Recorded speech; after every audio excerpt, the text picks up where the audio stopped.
जय हिंद साथियों, नमस्कार साथियों। इस वीडियो में हम बात करने वाले हैं कक्षा 7 की जो पुस्तक है बिहार एससीईआरटी की अतीत से वर्तमान किताब है, जो इतिहास की पुस्तक है साथियों। तो इसके बारे में हम बात करने वाले हैं। इसके भी जो संबंधित महत्वपूर्ण तथ्य हैं इन सब की हम बात करेंगे।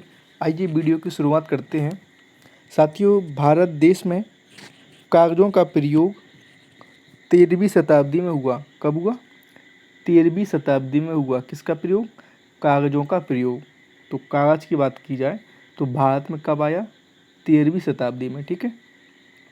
अरबी लोगों ने सिंध पर शासन 8वीं शताब्दी में स्थापित किया। कब किया? 8वीं शताब्दी में।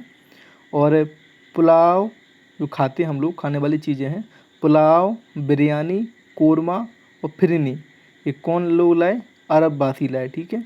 तो अरब लोग किस किस को लाए? पुलाव, बिरयानी, कोरमा और फिरनी को। ठीक है।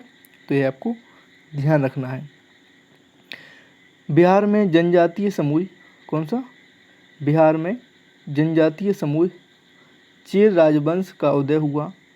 चेरों ने शाहाबाद, सारण, चंपारण, मुजफ्फरपुर एवं पलामू जिलों में शक्तिशाली राज्य की स्थापना की। चेर लगभग 300 साल तक शक्तिशाली राजवंश के रूप में रहे। चैनपुर यानी जो कि शाहाबाद जिले में आता है पर बागमल नामक चेरों सरदार का कब्जा था। कौन प्रकार के? बागमल नामक चेरों सरदार का कब्जा था, जिसके दो बेटे चांद एवं मुंड इस क्षेत्र के चंडेश्वरी एवं मुंडेश्वरी नामक मंदिरों की लोक कथाओं से जुड़े हुए हैं। तो ये आपको ध्यान रखनी है। ठीक है।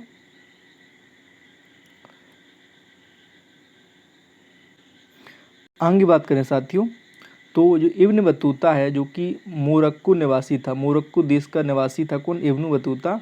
यह मोहम्मद बिन तुगलक के शासनकाल में भारत आया था। इसकी पुस्तक का नाम है रहला। ये काफ़ी इम्पोर्टेंट पुस्तक है। इसकी पुस्तक का नाम है रहला। और यह 14 साल तक भारत में रहा। कितने साल? 14 साल तक भारत में रहा। कौन? Ibn Battuta. जो कब आया?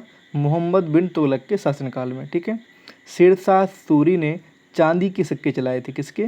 चांदी के सिक्के चलाए थे। आगे बात करें तो तारीख़ फिरोजशाही और फुतूह उस सलातिन, इनके लेखक की बात करें तो तारीख़ फिरोजशाही के लेखक कौन है? जियाउद्दीन बरनी। और फुतूह उस सलातिन के लेखक कौन है? इसामी। ठीक है। मखदूम शाह दौलत की समाधि की बात करें तो ये कहाँ पर है? मनेर में। और बैकुंठपुर का शिव मंदिर कहाँ, किसने बनवाया था? तो मानसिंह ने बनवाया था। किसने? मानसिंह ने बनवाया था बैकुंठपुर का शिव मंदिर। राष्ट्रकूट कर्नाटक के चालुक्य राजाओं के अधीन थे। प्रश्न आएगा, जो राष्ट्रकूट शासक थे ये किन राजाओं के अधीन थे? तो ये कर्नाटक के चालुक्य राजाओं के अधीन थे। कौन? राष्ट्रकूट। और राष्ट्रकूट की स्थापना किसने की थी? राष्ट्रकूट वंश की तो दंती दुर्ग ने। और इनकी राजधानी कहाँ थी साथियों राष्ट्रकूटों की? तो वो थी मान्यखेत। कहाँ पर थी? मान्यखेत इनकी राजधानी थी। ठीक है। आगे बात करें तो साथियों, जो गुर्जर प्रतिहार हैं यह संभवतः ब्राह्मण थे। मध्य भारत में राजस्थान व गुजरात क्षेत्र में स्वतंत्र राज्य की नींव डाली। किन्होंने? गुर्जर प्रतिहारों ने। ठीक है। और नागभट्ट प्रथम, जो कि गुर्जर प्रतिहार का एक शासक था, नागभट्ट प्रथम, इसने क्या किया? अरबों से लोहा लिया। और नागभट्ट प्रथम का जो संबंधित अभिलेख है वो है ग्वालियर प्रशस्ति। इसमें नागभट्ट प्रथम को मलेच्छों का नाशक बताया गया है। किसमें? ग्वालियर प्रशस्ति में नागभट्ट प्रथम को मलेच्छों का नाशक बताया है। ये आपको ध्यान रखना है। जो कि नागभट्ट कौन? एक गुर्जर प्रतिहार शासक है। ठीक है साथियों, आपको पता है कि ये जो बिहार एससीईआरटी पुस्तक है कक्षा 7 की अतीत से वर्तमान, उसके सारे तथ्य हैं, है ना, जो यहाँ पे पढ़ा रहा हूँ। तो आप इसको ध्यान से देखें, चैनल को सब्सक्राइब करें और आगे भी वीडियो आएंगे तो उनको आप देखिएगा। साथियों, जो नागभट्ट की उपलब्धियों की बात करें तो ग्वालियर से मिली संस्कृत की एक प्रशस्ति में प्रतिहार नरेश नागभट्ट के कार्यों का वर्णन है। ऐसा लिखा है उसमें कि आंध्र, सेंधव यानी सिंध, विदर्भ महाराष्ट्र का जो कि एक हिस्सा है, कलिंग एक उड़ीसा का एक हिस्सा है ना, इन्होंने राजकुमार, जब नागभट्ट राजकुमार थे तब इन्हें हराया था। तो ये आंध्र को, सेंधव को, विदर्भ को, कलिंग को, तो जब नागभट्ट राजकुमार थे तब इनको हराया था। किसने? नागभट्ट ने। नागभट्ट ने कन्नौज शासक चक्र युद्ध को हराया। किसको हराया? चक्र युद्ध को हराया। आपको ये ध्यान रखना है। बंग बंगाल का हिस्सा, अनर्त यानी गुजरात का हिस्सा, मालवा मध्य प्रदेश का हिस्सा, फिरात बनवासी है, तुरुस्क तुर्क, वत्स मत्स्य जो कि दोनों उत्तर भारत के राज्य हैं। कौन? वत्स और मत्स्य। ठीक है। तो नागभट्ट ने यहाँ के राजाओं को हराया था। जो ये आप देख पा रहे हैं, ये जो शासक हैं इनको नागभट्ट ने हराया था। ठीक है, ये आपको ध्यान रखना है। सबसे इम्पोर्टेंट बात क्या याद रखनी है कि कन्नौज शासक चक्र युद्ध को नागभट्ट ने हराया है। ठीक है, आगे बात करते हैं साथियों। खलीमपुर ताम्रपत्र है। कौन? खलीमपुर ताम्रपत्र है। तो उल्लेख है इसमें कि अराजकता से तंग आकर बंगाल की प्रजा ने स्वयं गोपाल को अपना राजा बनाया। ठीक है, गोपाल जो कि कौन है? पाल वंश के संस्थापक हैं। कौन? गोपाल। ठीक है, तो ऐसे कहा जाता है कि अराजकता से तंग आकर बंगाल की प्रजा ने स्वयं गोपाल को चुना था राजा के रूप में। ये कहाँ इसका उल्लेख है? खलीमपुर ताम्रपत्र में। ठीक है, ये ध्यान रखना है। दिद्दा जो कि बड़ी बहन कहलाती दिद्दा और कश्मीर की रानी थी, ये मंत्रियों और सेना की मदद से रानी बनी है ना। तो दिद्दा जो है मंत्रियों और सेना की मदद से रानी बनी थी। ठीक है, यदि हम बात करें संधि विग्राहक, तो ये विदेशी विभाग का प्रधान होता था। अक्षपटालिक आर्थिक या राजस्व मंत्री होता था। भंडागारिक राजकीय भंडार का अधिकारी होता था। और महादंड नायक ये पुलिस विभाग का प्रधान होता था। ठीक है, संधि विग्राहक विदेशी विभाग का, अक्षपटालक आर्थिक राजस्व मंत्री, भंडागारिक राजकीय भंडार का अधिकारी, महादंड नायक पुलिस का। तो ये इसके शब्दों में ही इनका जो वर्ड है वो छपा हुआ है। पुलिस क्या काम करती है? दंड का काम करती है ना, दंड से संबंधित। भंडार भांडा भंडार दिख रहा है ना। अक्ष आर्थिक है ना। और संधि कौन करता है? विदेशी विभाग के काम होते हैं संधि करना। ठीक है, तो यह भी ध्यान रखना इनको। तारीख़ हिंद पुस्तक किसकी है? अलबरूनी की है। 1030 ईस्वी में महमूद गजनबी की मृत्यु हो गई। किसकी? महमूद गजनबी की। और तहकीक़ात हिंद ये भी अलबरूनी की पुस्तक है। तो आपको ध्यान रखना है कि तारीख़ हिंद और तहकीक़ात हिंद ये दोनों अलबरूनी की पुस्तक हैं। दक्षिण राज्य चोल शासन कहाँ पर था? तो तमिलनाडु के जो आसपास का क्षेत्र है यहाँ पर चोल शासन हुआ करता था। और विजयालय ने क्या किया? तंजौर को जीता। तंजौर पर विजय पाई किसने? विजयालय ने। ठीक है, यदि हम बात करें राजा राजराज प्रथम, तो जो राजा राजराज प्रथम है इसका जो शासनकाल है वो कब रहा? 958 से 1014 ईस्वी। ठीक है, और इसने क्या किया? सामुद्रिक विजय के लिए निकला ये, और श्रीलंका व मालदीव नामक द्वीपों पर अधिकार जमाया। किसने? राजा राजराज प्रथम ने। इसका ही पुत्र कौन था? राजेंद्र। इसने क्या किया? इसका शासनकाल था 1014 से 1044 ईस्वी, और इसका 958 से 1014 ईस्वी। ठीक है, राजराज प्रथम का ये पुत्र था, यानी इसका पुत्र था ये। और विशाल जल सेना का गठन किया। राजेंद्र ने विशाल जल सेना का गठन किया। इसकी सेना पूर्व भारत के समुद्र तट से होकर उड़ीसा को पार करते हुए गंगा नदी तक पहुंची। किसकी? राजेंद्र की सेना। और इसने श्रीलंका, दक्षिण मलाया, प्रायद्वीप तथा समोत्रा के देशों का अभियान किया। इनमें उसने क्या किया? जल और थल सेना का उपयोग किया था। किसने? राजेंद्र ने। तो आपको ध्यान रखना है, सबसे इम्पोर्टेंट बात इसकी ये ध्यान रखनी है कि इसने जल सेना का गठन किया। किसने? राजेंद्र ने। और यह सामुद्रिक विजय के लिए निकला, राजा राजराज प्रथम। ठीक, यदि हम अधिकारियों के नाम की बात करें तो जो ओली नायकम है ये कौन होता था? प्रधान सचिव। पेरुंदरम प्रधान कर्मचारी होता था। सिरुत्रम निम्न कर्मचारी। और चोल शासकों ने सिविल सर्विस का विकास किया। आपको ध्यान रखना है, प्रश्न आएगा कि सिविल सर्विस का विकास किसने किया? तो जो चोल शासक हैं उन्होंने सिविल सर्विस यानी नागरिक सेवा का विकास किया। ठीक है, यदि हम बात करें कि जो चोल शासन था उसमें प्रशासनिक व्यवस्था कैसी थी, तो सबसे ऊपर राज्य था। राज्य एक पूरा इकाई थी, उसके वो मंडलम में बटा था। किसमें? मंडलम में, जिसका प्रधान राजवंशीय होता था, यानी कोई राजवंश का ही इसका प्रधान होता था मंडलम का। और मंडलम बटे थे कोट्टम में, है ना, इसको कमिश्नरी भी कहते हैं। नाडु, कोट्टम के नीचे नाडु था जिसको जिला कहते हैं। और कुर्रम यानी गांव, जो कि सबसे निचली इकाई थी। कौन? गांव, जिसको कुर्रम कहते हैं। तो सबसे ऊपर राज्य, नीचे कुर्रम। ठीक है, आपको यह ध्यान रखना है कि ये जो सभी अपने क्षेत्र की गतिविधियों की सूचना ऊपर की इकाइयों को देते थे, यानी कुर्रम जान कहीं पहुँच जाता था नाडु तक, नाडु कोट्टम तक, कोट्टम मंडलम तक और मंडल राज्य तक, ठीक है। सभी सभा के सदस्यों का चुनाव लॉटरी द्वारा होता था, है ना। और इसकी जानकारी कहाँ से मिलती है? उत्तर मेरूर अभिलेख से। कहाँ से मिलती है? उत्तर मेरूर अभिलेख से, आपको ध्यान रखना है, ठीक है। 28 पेज हो गए हैं, 29वें पेज पे आते हैं। उत्तर मेरूर अभिलेख है साथियों, ये चिंगलपुट जिला तमिलनाडु से प्राप्त हुआ है। कहाँ से? चिंगलपुट जिला तमिलनाडु से। इसमें क्या क्या है? तो इसमें बहुत अच्छी बात है, वो सबसे इम्पोर्टेंट बात है साथियों, ये सीटेट में और कई परीक्षाओं में क्वेश्चन आ चुका होता है। इसमें बताया गया है कि सभा की सदस्यता हेतु क्या क्या शर्तें थीं। तो भू राजस्व वसूलने योग्य भूमि का स्वामी हो। अगर किसी व्यक्ति को सभा की सदस्यता प्राप्त करनी है तो उसको ये शर्तें पूरी करनी पड़ेंगी। कौन?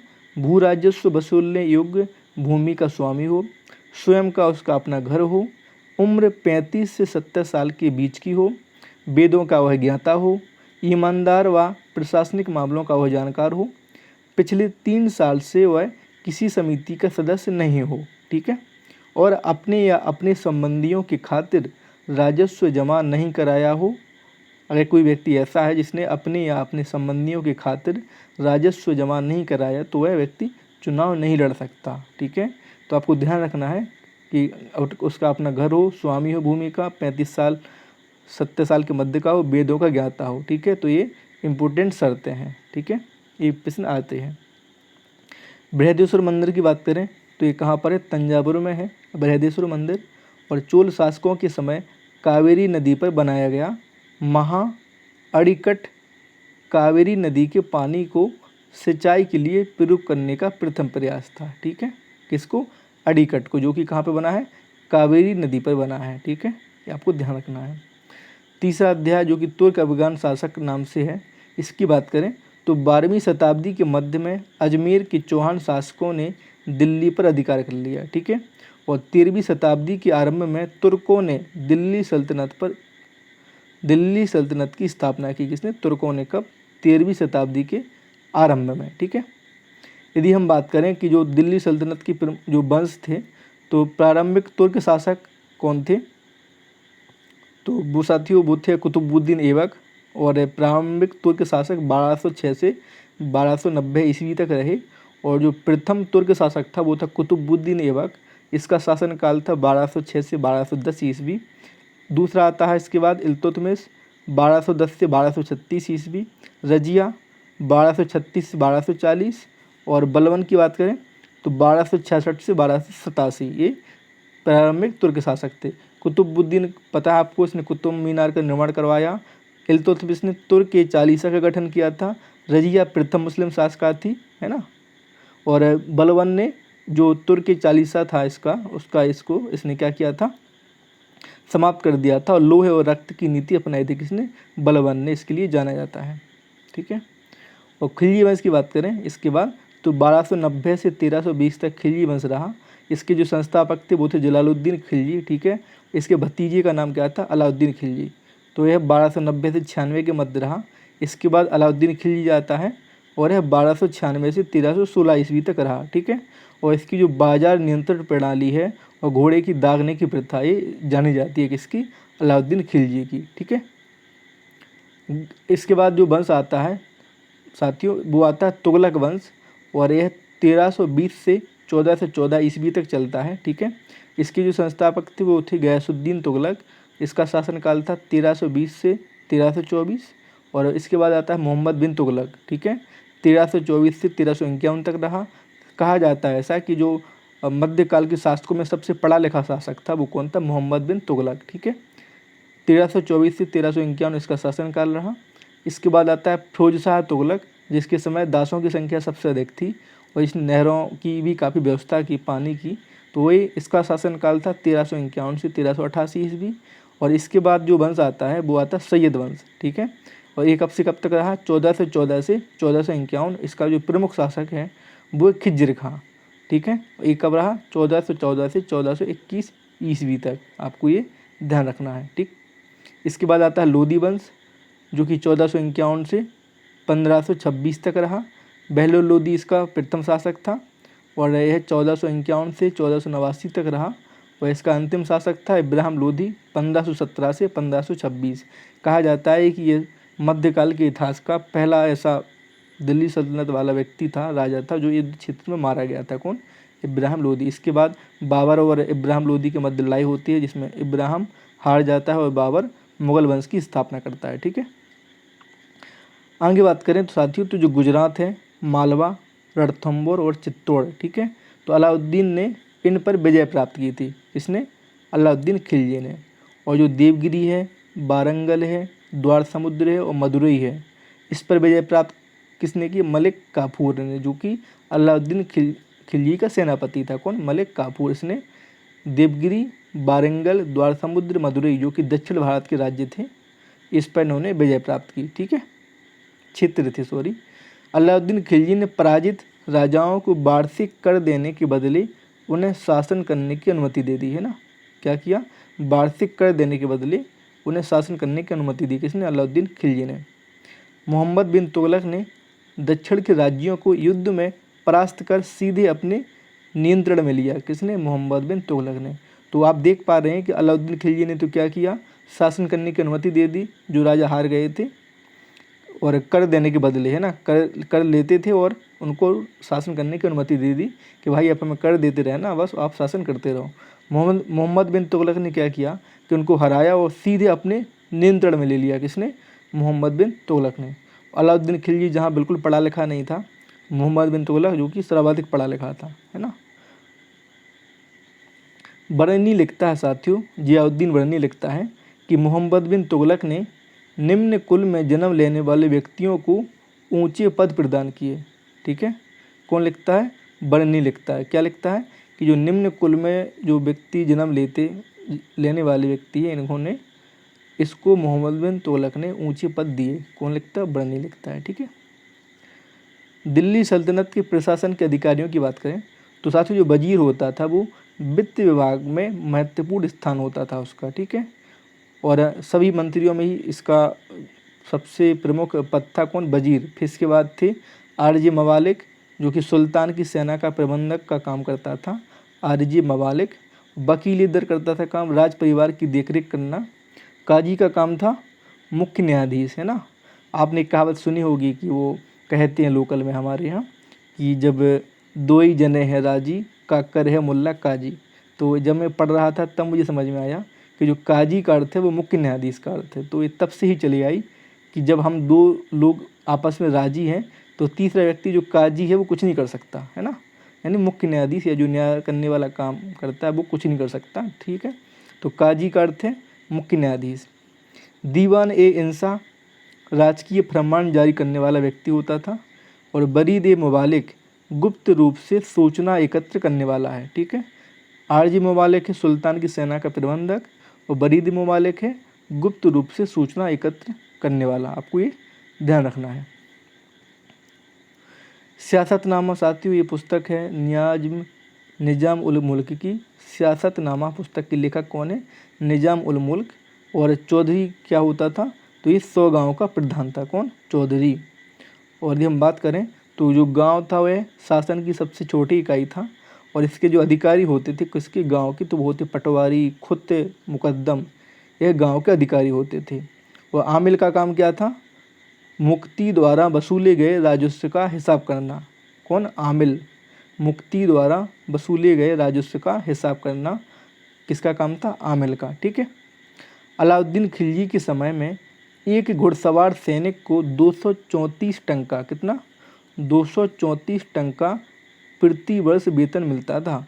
जो सैनिक एक अतिरिक्त घोड़ा रखता था उन्हें 78 टंका और ज़्यादा मिलते थे। ठीक है, ये आपको ध्यान रखना है। सहना कौन था होता था? तो बाजार नियंत्रक का जो काम करता था वो था सहना। और तारीख़ फिरोज शाही जो पुस्तक की रचना की है, लेखक हैं वो कौन है? बरनी है। ठीक है, यह आपको ध्यान रखना है। आगे बात करते हैं हम मोहम्मद बिन तुगलक के कार्यों की साथियों। तो जो राजधानी परिवर्तन का काम है जो काफ़ी चर्चित रहा है इतिहास में, तो 1327 ईस्वी में इसने ये काम किया और इसने राजधानी दिल्ली से दौलताबाद स्थानांतरित की। तो पहले इसका नाम देवगिरी था, बाद में इसका नाम दौलताबाद कर दिया इसने। तो दिल्ली से दौलताबाद इसने राजधानी परिवर्तन किया। खुरासान विजय ये किसने कार्य किया था। और सांकेतिक मुद्रा का प्रचलन, कृषि सुधार और दोआब में कर वृद्धि, जो इसने सारे काम किए इसमें असफल रहा। यानी इसकी जो नीतियाँ थी, ये जो कार्य थे, ये बुरी तरह से फेल हुए, इसलिए इसको पागल कहा जाता है ना, इसको सल्तनत का पागल शासक कहा जाता है, ये ऐसा इन कार्यों के कारण। ठीक है। बलाहार भूमि के छोटे छोटे टुकड़ों के स्वामी जो होते थे उनको कहते हैं किसको, बलाहार। भूमि के जो छोटे छोटे टुकड़ों के स्वामी होते थे उनको बलाहार कहते थे। ठीक है। अब साथियों जो मुगल साम्राज्य, यहाँ से आगे की बात करेंगे हम अगली वीडियो में, तो अभी हम इतना ही जान लेते हैं यहाँ तक ही, क्योंकि वीडियो लंबा हो जाएगा। तो साथियों वीडियो को शेयर करें, सब्सक्राइब करें, चैनल को सब्सक्राइब करें, और आप ऐसे देखते रहें वीडियो को। आपकी ये परीक्षा में काफ़ी काम आएंगे, क्योंकि ये बिहार की SCERT पुस्तक का सार संग्रह है जो इम्पोर्टेंट है काफ़ी, है ना। तो आप इसको ध्यान रखिएगा। तो वीडियो को देखिए अंत तक और शेयर करिए। जय हिंद, जय भारत।